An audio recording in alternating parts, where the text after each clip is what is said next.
Hello students, I hope आप सब लोग बहुत ही अच्छे हैं और पढ़ाई कर रहे हैं।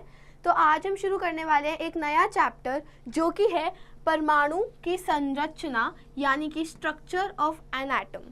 ये बहुत ज़्यादा एक इम्पॉर्टेंट चैप्टर है क्योंकि ये बहुत स्कोरिंग है, बहुत आसानी से आपको समझ आ जाएगा और ये आपके बोर्ड एग्जाम्स में 9 मार्क्स का आएगा। इससे कम नहीं तो 2 से 3 क्वेश्चंस तो आएंगे ही और वो बहुत आसान क्वेश्चन है। आपको सिर्फ एक फॉर्मूला लर्न करना होगा, उसे वैसे का वैसा डालना है क्वेश्चन में और आपका उत्तर आ जाएगा। बहुत आसान है, सिर्फ प्रैक्टिस की बहुत ज़्यादा ज़रूरत है क्योंकि यहाँ हम बहुत बड़ी संख्या में काम करेंगे, बहुत बड़े नंबर्स हैं और उनको हमें मल्टीप्लाई डिवाइड करना है तो थोड़ा सा टाइम लगेगा। बट वैसे ये आसान चैप्टर है और प्रैक्टिस के साथ ये बहुत ही ज़्यादा स्कोरिंग चैप्टर है। तो चलिए स्टार्ट करते हैं हमारा चैप्टर जो कि है परमाणु की संरचना। तो सबसे पहले हम इसके उद्देश्य की बात करेंगे। पहला उद्देश्य आप ये सीख पाएंगे कि इलेक्ट्रॉन, प्रोटॉन और न्यूट्रॉन की खोज आखिर कैसे हुई और इसकी कई अभिलक्षणों के बारे में भी हम बात करेंगे। हम बात करेंगे कि एक्चुअली में इलेक्ट्रॉन, प्रोटॉन, न्यूट्रॉन होता क्या है और ये परमाणु का एक अहम हिस्सा क्यों है। हम बात करने वाले हैं थॉमस और रदरफोर्ड एवं बोर के परमाणु मॉडल के बारे में, उनका अच्छे से वर्णन करेंगे। बात करेंगे कि क्यों आज की डेट में थॉमस और रदरफोर्ड का मॉडल बिल्कुल इस्तेमाल नहीं होता है। इसके अलावा हम बात करने वाले हैं परमाणु के क्वांटम यांत्रिकीय मॉडल के बारे में, उसका महत्वपूर्ण इस्तेमाल समझेंगे, उसके लक्षणों के बारे में समझेंगे और बात करेंगे कैसे आज की सदी में वो सबसे ज़्यादा माना हुआ मॉडल है। इसके अलावा हम बात करने वाले हैं विद्युत चुंबकीय किरणों के बारे में, उनका विकिरण करेंगे, हम उनके बारे में बात करेंगे। विद्युत चुंबकीय विकिरण होती क्या है, इनको हम इंग्लिश में इलेक्ट्रोमैग्नेटिक वेव्स कहते हैं। तो इसके बाद हम और क्या क्या बात करेंगे, इसमें हम बात करेंगे, हम प्रकाश डालेंगे प्रकाश विद्युत प्रभाव के बारे में यानी कि फोटो इलेक्ट्रिक इफेक्ट के बारे में। क्यों जब एक धातु के ऊपर किरणें डाली जाती हैं तो क्यों उससे इलेक्ट्रॉन्स बाहर निकल के आते हैं और उसका क्या अहम महत्व है, हम इस सब के बारे में बात करेंगे। हम बात करेंगे कैसी तारंगे और किरणें अलग अलग प्रकार की टाइप्स होते हैं जो एक तत्व के हो सकते हैं। तो अब हम शुरू करते हैं चैप्टर से। परमाणु बेटा, परमाणु जो शब्द है जिसको हम इंग्लिश में एटम बोलते हैं, ये एक ग्रीक शब्द है जो एटमोटो के शब्द नाम से आया था, जिसका मतलब होता है कुछ ऐसी चीज़ जो काटी ना जा सके, जो अनकटेबल हो, या फिर कोई ऐसी चीज़ जो अविभाज्य हो यानी कि उसको और छोटा नहीं किया जा सकता। तो इसको ही हम परमाणु कहते हैं। इसके बारे में हमने फर्स्ट चैप्टर में भी थोड़ा बहुत पढ़ा था और अब हम इससे ही आगे बढ़ेंगे। आपके आसपास हर एक चीज़ एक परमाणु से बनी गई है। तो चलो अब हम आगे बढ़ते हैं। हम इसके और उद्देश्य जो है मैं वो भी बता देती हूँ। सबसे पहले डी ब्रोगली संबंध तथा हाइजेनबर्ग प्रिंसिपल के बारे में हम बात करने वाले हैं। डी ब्रोगली संबंध एक बहुत ही इंपॉर्टेंट इक्वेशन है जो हम आपको बताएंगे और हाइजेनबर्ग भी एक इंपॉर्टेंट इक्वेशन है। इसके बाद हम बात करेंगे परमाणु कक्षक और कैसे उनको क्वांटम संख्याओं के रूप से हम समझा सकते हैं। हम इलेक्ट्रॉन को पूरा खोज निकालेंगे, हम पूरा ढूंढ लेंगे कि इलेक्ट्रॉन का आखिर एड्रेस क्या है, आखिर एक इलेक्ट्रॉन कहाँ पे मिलता है। इसके अलावा हम बात करने वाले हैं कुछ सिद्धांतों की जो कि है ऑफबाउ सिद्धांत, बहुत इंपॉर्टेंट, पेपर में एज इट इज बस लिखने को बोलते हैं। पाउली का अपवर्जन सिद्धांत तथा हुंड की अधिकतम बहुलकता का नियम, हम ये तीनों पढ़ने वाले हैं। ये बहुत आसान है, इससे आपका क्वांटम मैकेनिक्स पूरा खत्म हो जाएगा। फिजिक्स के भी 2 चैप्टर्स हैं जो इसके साथ ही आपके खत्म हो जाते हैं। इसके अलावा हम पढ़ने वाले हैं परमाणुओं के इलेक्ट्रॉनिक विन्यास लिख कैसे सकते हैं हम। ये बेटा इसको इंग्लिश में हम कहते हैं इलेक्ट्रॉनिक कॉन्फ़िगरेशन। हर एक एलिमेंट का होता है और आज मैं आपको बहुत एलिमेंट्स का करवाने वाली हूँ। तो शुरुआत से पहले हम बात करेंगे जो हमने फर्स्ट चैप्टर में भी पढ़ा था जो कि है डाल्टन का परमाणु सिद्धांत। हमने पढ़ा था फर्स्ट चैप्टर में कि कैसे हर एक वस्तु कुछ परमाणुओं से बनी होती है जो ना ही तोड़े जा सकते हैं और हर तत्व के एक जैसे परमाणु होते हैं और 2 अलग अलग तत्वों के परमाणु एकदम अलग अलग होते हैं, उनकी सारी प्रॉपर्टीज अलग होती हैं। डाल्टन के परमाणु सिद्धांत से द्रव्यमान की संरक्षण के नियम, स्थिर संघटन के नियम और गणित अनुपात के नियम के बारे में हमने बहुत अच्छे से पढ़ा था, जो हम इसमें भी लगाने वाले हैं। इसके बाद मैं आपको एक एग्जाम्पल देती हूँ कि आखिर एक इलेक्ट्रॉन निकलता कैसे और उसके बारे में हमने पढ़ा कैसा। मान लीजिए आपके पास एक स्केल है, आप उसको अपने सिर पे कुछ टाइम के लिए रब करते हैं और उसके बाद उसको पेपर्स के पास लाते हैं, कुछ कागज़ों के पास लाएंगे तो आप देखेंगे वो कागज़ उस स्केल से चिपक जाएंगे। ऐसा इसलिए होता है क्योंकि जब आप एक स्केल को रब करते हैं तो जो फ्रिक्शन जनरेट होता है उससे कुछ आयन बनते हैं, उससे कुछ आयन बाहर निकल के आते हैं, कुछ चार्जेस बनते हैं जो उस पेपर को अट्रैक्ट करते हैं। इसी से आपको वर्णित करते हैं हम कि कैसे अलग अलग परिणामों द्वारा परमाणु हम देख सकते हैं, उनके बारे में पढ़ सकते हैं। इसका एक और एग्जाम्पल है, जैसे कांच अथवा एबोनाइट के रेशम या फिर फर के साथ भी हम ये घिस कर ये विद्युत आवेश के बारे में पढ़ाई कर सकते हैं। विद्युत आवेश का मतलब होता है इलेक्ट्रिसिटी जनरेशन। इस एकाक में यानी कि इस चैप्टर में हम पढ़ने वाले हैं कि कैसे 20th सेंचुरी में अलग अलग स्टडीज़ के द्वारा, ऐसे ही जैसे ये एबोनाइट का एग्जाम्पल दिया गया आपको, इसी तरीके से अलग अलग चीज़ों को, अलग अलग कैथोड रेज वगैरह निकाला गया कि इलेक्ट्रॉन, प्रोटॉन तथा न्यूट्रॉन आखिर होता कैसे, आखिर बनते कैसे, आखिर इनका काम क्या है। और हम ये भी देखने वाले हैं कि डाल्टन की जो धारणाएं थी वो कैसे अलग है और कैसे इस्तेमाल होती हैं। तो अब हम स्टार्ट करेंगे सबसे पहले अवपरमाणिक कणों की खोज से। अवपरमाणविक होता क्या है बच्चों? इसको इंग्लिश में हम कहते हैं सब एटॉमिक पार्टिकल्स। बेसिकली अगर हमने बोला ये एक एटम है, इस एटम को हम तोड़ नहीं सकते हैं, बस इस एटम के अंदर और भी बहुत छोटे छोटे पार्टिकल्स हैं, बहुत ही ज़्यादा छोटी सब एटॉमिक यूनिट्स हैं जिससे ये एटम बनता है। आखिर इसके अंदर आते हैं इलेक्ट्रॉन, बहुत सारे इलेक्ट्रॉन्स के अलावा इसके अंदर आते हैं प्रोटॉन्स और इसमें आते हैं न्यूट्रॉन्स। प्रोटॉन्स पॉजिटिव होते हैं यानी कि धन निश्चिक, इलेक्ट्रॉन्स नेगेटिव होते हैं यानी कि ऋणाक्षित, और न्यूट्रॉन्स न्यूट्रल होते हैं। अब जब हम आगे बढ़ेंगे तो सबसे पहले हम इलेक्ट्रॉन्स की खोज पर आएंगे। इलेक्ट्रॉन्स की खोज आखिर हुई कैसे? माइकल फैराडे ने 1830 में इलेक्ट्रॉन्स की खोज स्टार्ट करी।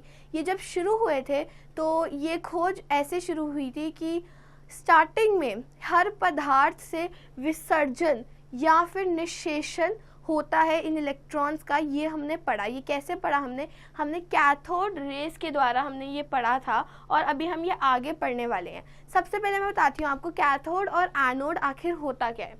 तो मान लीजिए कि आपके पास दो इलेक्ट्रोड हैं।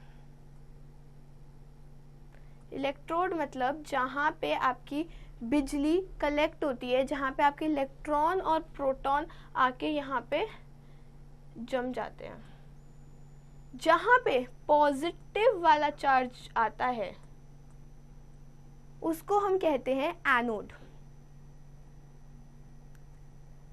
और जहाँ पे नेगेटिव चार्ज आता है उसको हम कहते हैं कैथोड। अब देखिए, अगर यहाँ पे पॉजिटिव चार्ज है, ये सारा पॉजिटिव है और ये वाला सारा नेगेटिव है, तो जहाँ पे आपका नेगेटिव चार्ज आया वहाँ सारे इलेक्ट्रॉन दूर जाएंगे वहाँ से, क्योंकि नेगेटिव और इलेक्ट्रॉन भी नेगेटिव है तो वहाँ नहीं आएंगे, सारे इलेक्ट्रॉन इधर आते हैं और ऐसे हमारा इलेक्ट्रॉन का फ्लो चलता है। अब हम आते हैं इधर और हम बात करेंगे कि जो इलेक्ट्रोड होती है, धातु के दो पतले टुकड़े, उन्हें हम इलेक्ट्रोड कहते हैं। कोई भी धातु के दो पतले टुकड़ों को इलेक्ट्रोड कहा जाता है।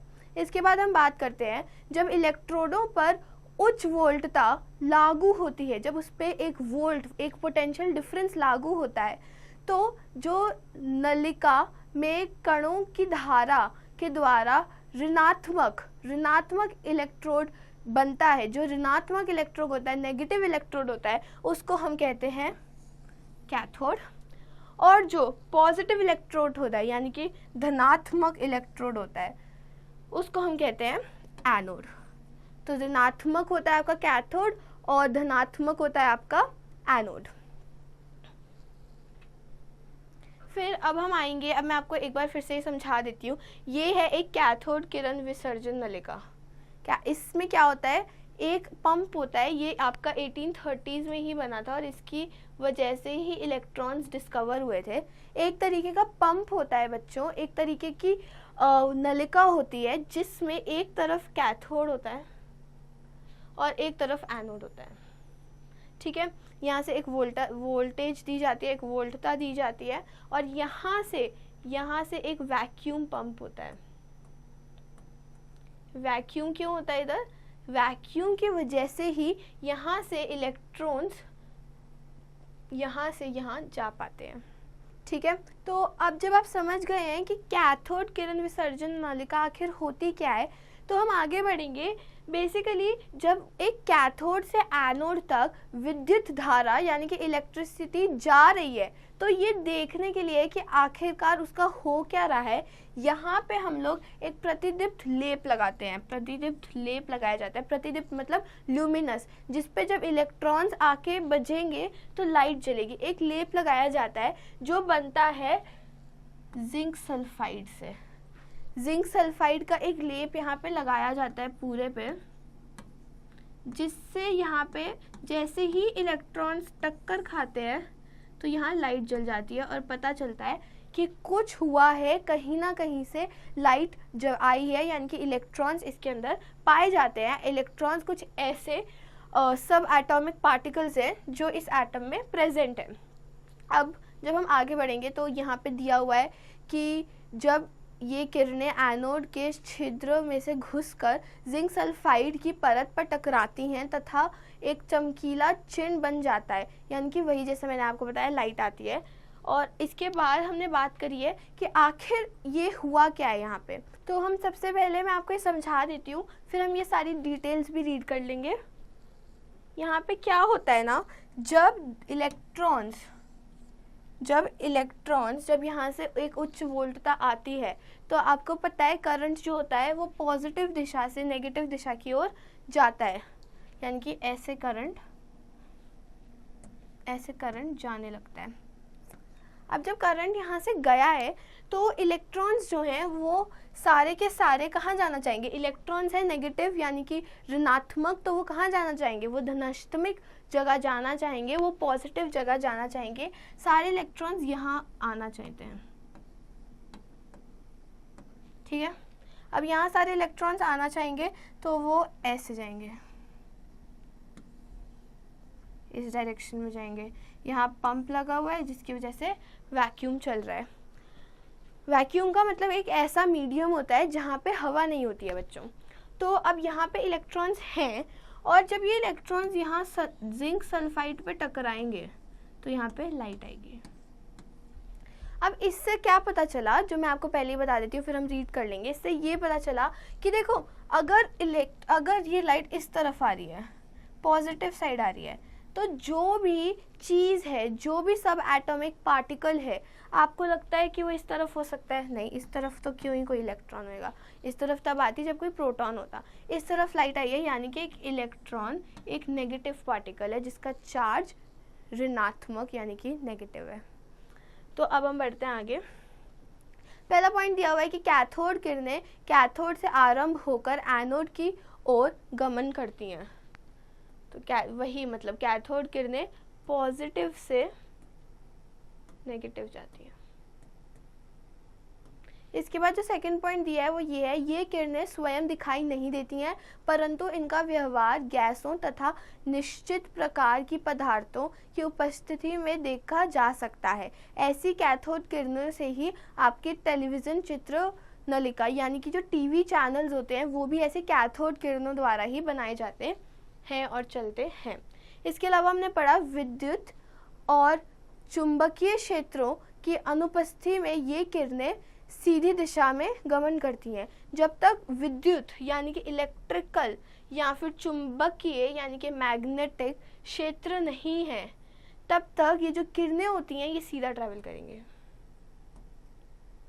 अब इन क्षेत्रों में क्या होगा ये हम आगे पढ़ेंगे। विद्युत और चुंबकीय क्षेत्र की उपस्थिति में कैथोड का व्यवहार समान होता है, जो यह सिद्ध करता है कि कैथोड किरणों में ऋणावेशित कण होते हैं यानी कि नेगेटिव पार्टिकल्स होते हैं जिन्हें इलेक्ट्रॉन कहा जाता है। तो ये ऋणावेशित कण जो कैथोड किरणों में प्रेजेंट है इन्हें हम क्या कहते हैं, इन्हें हम इलेक्ट्रॉन कहते हैं।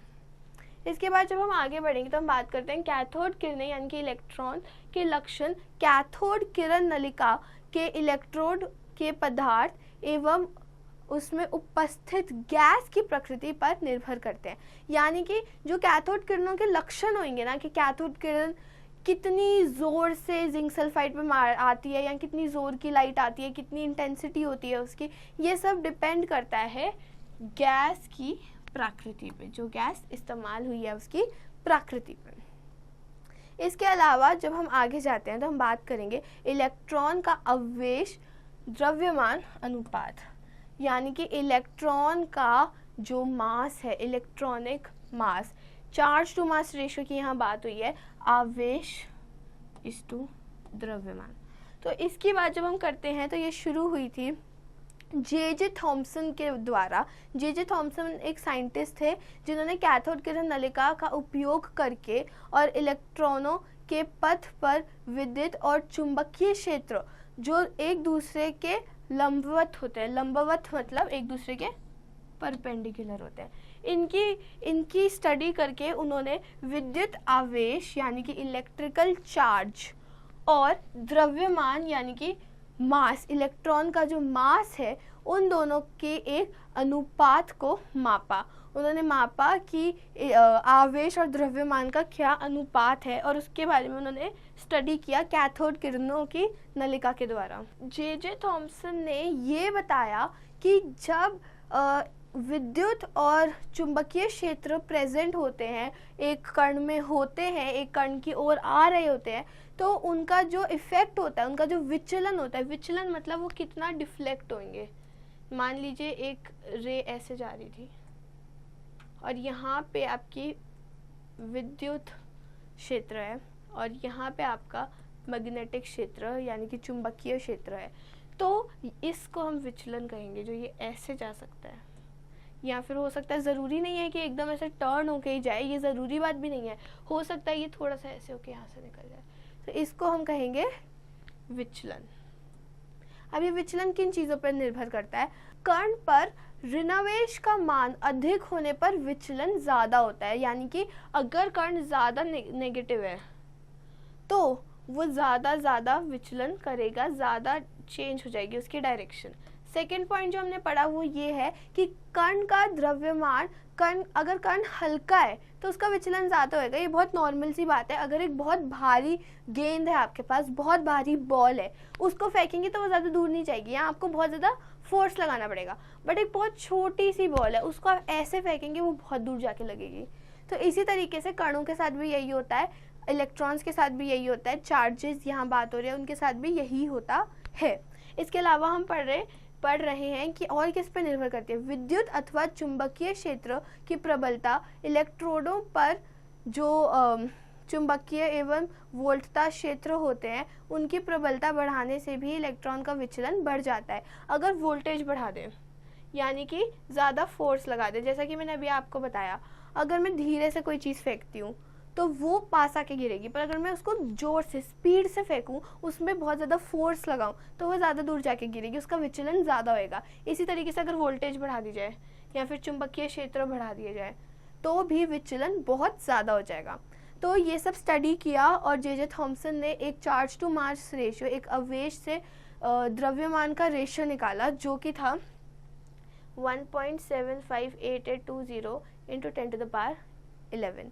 ये बहुत इंपॉर्टेंट नंबर है क्योंकि इसके बाद बहुत सारी कैलकुलेशंस आसान हो गई, हमें एक आइडिया लग गया आखिर एक इलेक्ट्रॉन का साइज़ कितना है, आखिर एक इलेक्ट्रॉन क्या होता है। ठीक है, तो अब हम इसमें आगे बढ़ेंगे तो हम बात करते हैं इलेक्ट्रॉन पर आवेश, इलेक्ट्रॉनों पे कितना चार्ज होता है। तो कुछ समय बाद R.A. मिलिकन ने एक एक्सपेरिमेंट किया जिसमें उसने तेल बूंदों का उपयोग किया। इस एक्सपेरिमेंट को मिलिकन्स ऑयल ड्रॉप एक्सपेरिमेंट या फिर तेल बूंद प्रयोग भी कहते हैं। तो इस एक्सपेरिमेंट में 1906 से 14 के बीच मिलिकन ने एक चीज़ निकाल ली कि आवेश कितना होता है इलेक्ट्रॉन पे, -1.6 × 10⁻⁻19 कूलम्ब। इतना एक इलेक्ट्रॉन पे आवेश यानी कि चार्ज होता है। विद्युत आवेश का नवीमत मान है 1.602176 इंटू 10⁻⁻19। इसी को बड़ा कर दिया, इसको और स्टडी किया तो ये आ गया। ठीक है, अब इसमें थॉमस ने ऑलरेडी E अपॉन में me दे दिया था, आवेश से द्रव्यमान का अनुपात तो दे ही दिया था। तो क्या होता है, आपके पास आपको me निकालना है। ठीक है, आपके पास E/me भी है और आपको क्या चाहिए, आपको चाहिए me। ठीक है, आपको ये चाहिए, आपके पास ये ऑलरेडी है। क्या करना है, बस नीचे इसका E मल्टीप्लाई कर देना है।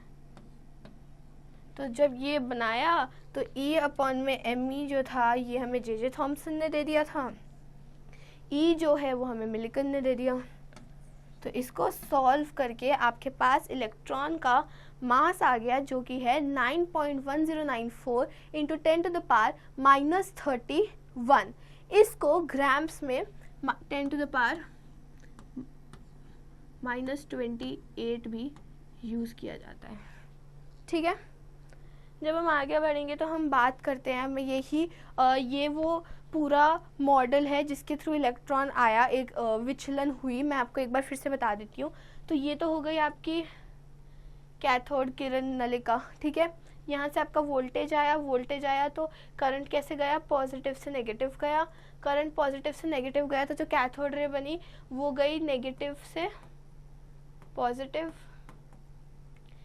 ठीक है, ये यहाँ से चली गई। इसके बाद क्या हुआ, यहाँ पे आपने लगाया हुआ है चुंबक, जिससे आपका चुंबकीय क्षेत्र बन रहा है ऐसे, और इसी से एकदम परपेंडिकुलर यानी कि लंबवत बन रहा है आपका विद्युत क्षेत्र। तो ये दोनों क्षेत्र बने, यहाँ से यहाँ पे आपकी कनाल रेस गई हैं, यहाँ पे आपकी कैथोड रेस गई हैं, तो ये हो रही हैं विचलित, इनका विचलन हो रहा है। देखो ऐसे जानी थी, ऐसे रे जानी थी, बट रे ऐसे गई। और यहाँ पे हमारी स्फुरदीप्त स्क्रीन लगी है, यानी कि ल्यूमिनस स्क्रीन लगी है जहाँ पे लाइट जल रही है। तो यहाँ पे लाइट जलती है और उससे हमें पता चल रहा है कि यहाँ इलेक्ट्रॉन आया है, इलेक्ट्रॉन टकराया है। ठीक है, इसके बाद हम बात कर रहे हैं यहाँ पे एटमाइजर और कंडेंसर्स के बारे में। मिलिकन की तेल बूंद की जो विधि थी वो पूरी समझाई गई है कि कैसे मिलिकन ने अलग अलग अपने एक्सपेरिमेंट के थ्रू बताया कि ये तेल बूंदों से हम एक सिंगल इलेक्ट्रॉन का मास कैसे निकाल सकते हैं। इसके बाद हम बढ़ेंगे प्रोटॉन तथा न्यूट्रॉन की खोज की ओर। आपको पहले बता देती हूँ एक बार, प्रोटॉन जो होता है ना, प्रोटॉन होता है आपका पॉजिटिव चार्ज। एक सिंगल हाइड्रोजन को भी हम प्रोटॉन कहते हैं। और न्यूट्रॉन होता है आपका न्यूट्रल चार्ज, जीरो चार्ज होता है इस पर। ठीक है, तो अब सबसे पहले हम बात करेंगे कि धनवेशित कणों की अभिलक्षण अग्रलिखित क्या है। एक्चुअली ये जो धनवेशित कण है इनके बारे में हमने कैसे पढ़ा। बेसिकली ये एनोड रेज है। जैसे अभी हमने कनाल किरणों के बारे में बात किया जो नेगेटिवली चार्ज थी, यहाँ हम धनवेशित कणों के बारे में बात करते हैं। तो कैथोड किरणों से विपरीत धनवेशित कण का द्रव्यमान कैथोड किरण नलिका के उपस्थित गैस की प्रकृति पर निर्भर करता है। जो भी किरणें थी हमारे पास, जो भी कैथोड किरणें की नलिका है, उसकी जो गैस है उस किरण के नलिका के अंदर, उस पर इसका सारा का सारा द्रव्यमान डिपेंड करता है। कणों के आवेश और द्रव्यमान का अनुपात उस गैस पर निर्भर करता है जिससे ये उत्पन्न हुई हो। फिर से हम गैस पे ही आवेश और द्रव्यमान लेते हैं। आवेश हमेशा पॉजिटिव होगा, बट कितना है, +1 है, +2 है, और द्रव्यमान कितना है, ये सब डिपेंड करता है गैस पे। इसके बाद है कुछ धनवेशित कण विद्युत आवेश की मूल इकाई के गुणक होते हैं। कुछ जो धनवेशित कण होते हैं, कुछ जो पॉजिटिव चार्जेस होते हैं, वो उतने ही होते हैं जितना उनका इलेक्ट्रिकल चार्ज होता है। बेसिकली अगर हो सकता है कुछ धनवेशित कणों का चार्ज +1 +2 हो, यानी कि उनका चार्ज +1 हो। इसके बाद हमने पढ़ा कि चुंबकीय तथा विद्युत क्षेत्रों में इन कणों का व्यवहार इलेक्ट्रॉन अथवा कैथोड किरण द्वारा प्रेषित व्यवहार के विपरीत है। तो एक इलेक्ट्रिक और एक नेगेटिव क्षेत्र में, एक इलेक्ट्रिक और एक मैग्नेटिक क्षेत्र में जो इनका व्यवहार है ना वो एकदम उल्टा है एज कंपेयर टू जो व्यवहार था इलेक्ट्रॉन्स का। तो ये जो आपके पास धनवेशित कण है इनका एकदम, जैसे मान लीजिए कि ये आपकी इलेक्ट्रॉन्स विद्युत क्षेत्र है ये आपका, और ये आपका मैग्नेटिक क्षेत्र है, ठीक है। जो आपके इलेक्ट्रॉन्स थे वो जब यहाँ से आ रहे थे, मान लीजिए वो ऐसे जाते हैं, तो जो ये धनवेशित कण है, जो ये पॉजिटिव पार्टिकल्स हैं, ये कैसे जाएंगे, ये ऐसे जाएंगे। ये सब तो पढ़ लिया हमने, ठीक है। ये सब हमें पता चल गया जब हमने ये परिवर्तित कैथोड किरण नलिका के बारे में पढ़ा और इसको इस्तेमाल किया। अब हमने आगे फिर क्या किया, हमने देखा कि सबसे छोटा और हल्का धन अन्याय हाइड्रोजन से प्राप्त होता है। सबसे छोटा धन आयन मतलब पॉजिटिव आयन, सबसे छोटा पॉजिटिव आयन हाइड्रोजन से प्राप्त होता है और इसी को हम प्रोटॉन कहते हैं। हाइड्रोजन कुछ नहीं है, हाइड्रोजन क्या है, H प्लस क्या होता है, जब एक इलेक्ट्रॉन चले जाता है और सिर्फ एक सिंगल प्रोटॉन रह जाता है, इसी को हम कहते हैं प्रोटॉन। तो हमने इसके बारे में पढ़ा। इस कण की खोज 1932 में चैडविक ने बेरिलियम पर अल्फा कण होते हैं जिनका चार्ज होता है +2। तो इनकी खोज हुई थी बेरिलियम पर, और जब प्रोटॉन के भार से कुछ अधिक भार वाला विद्युत उदासीन कण निर्गमित हुए, कुछ कण ऐसे निर्गमित हुए, कुछ कण ऐसे आए जो उदासीन थे। उदासीन मतलब न्यूट्रल, जीरो चार्ज। इन मूल कणों की महत्वता हमने बाद में समझी और बहुत महत्वपूर्ण महत्वता थी इनकी, और इनको हमने क्या कहा, इन्हें हमने बुलाया न्यूट्रॉन, ठीक है। सो बच्चों ये था पार्ट 1। आई होप आपको सब कुछ अच्छे से समझ आया होगा। एक बार प्रैक्टिस करना और इसके आगे का हम पढ़ेंगे पार्ट 2 में।